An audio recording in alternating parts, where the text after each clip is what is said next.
शिवलिङ्गं तत्प्रणमामि सदा शिवलिङ्गं कुङ्कुमचन्दनलेपितलिङ्गं पङ्कजहारसुशोभितलिङ्गं सञ्चितपापविनाशकलिङ्गं तत्प्रणमामि सदा शिवलिङ्गं देवगणाचितसेवितलिङ्गं भावैर्भक्तिभिरेव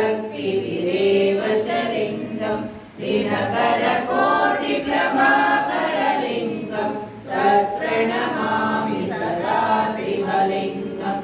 अष्टदलोपरिवेष्टितलिङ्गं सर्वसमुद्भवकारणलिङ्गम् अष्टदरिद्रविनाशकलिङ्गं तत्प्रणमामि सदा शिवलिङ्गं सुरगुरुसुरवरपूजितलिङ्गं सुरवनपुष्पसदार्चितलिङ्गं परमपदं परमात्मकलिङ्गं